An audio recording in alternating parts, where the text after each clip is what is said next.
Brum brum brum, nandito na naman si Machong Brum Brum. Ha ha ha! Hoy mama, ha ha ha! Mga kabrum brum, may nakikita na naman tayong natutulog sa tabi ng kalsada mga kabrum brum. Bigyan na naman natin ito ng pagkain, let's go! Punta tayo sa McDo mga kabrum brum para bumili ng pagkain para ibigay doon sa natutulog sa tabi ng kalsada. Tulong na naman tayo ngayong gabi mga kabrum brum doon sa natutulog sa tabi ng kalsada. Kabigyan na naman tayo ng pagkain at saka pera mga kabrum-brum. At least man lang sa ganitong paraan nakatulong tayo mga kabrum-brum.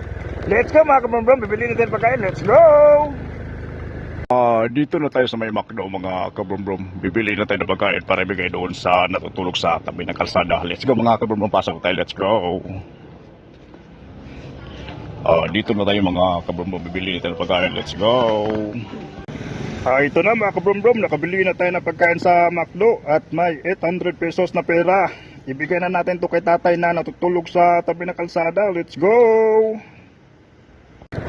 Let's go mga kabrum-brum, iatin natin ito pagkain doon sa natutulog sa tabi ng kalsada. Kabigay na naman tayo ng pagkain ngayong gabi mga kabrum-brum doon sa natutulog sa tabi ng kalsada. May napasaya na naman tayo ngayong gabi mga kabrum-brum. At least man lang pagising niya mamayang umaga mga kabrum-brum, may makain siya at may pera siyang makukuha. At least man lang sa ganitong paraan mga kabrum-brum, makatulong tayo mga kabrum-brum doon sa natutulog sa tabi ng kalsada. Let's go mga kabrum-brum, iatin na natin ito pagkain, let's go!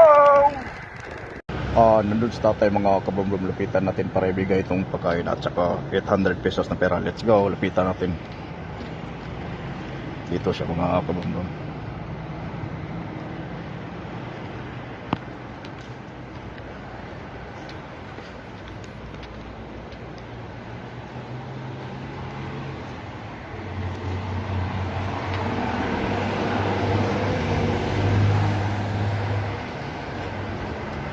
Let's go mga kabrum-brum, nabigay natin pagkain ka tatay, let's go!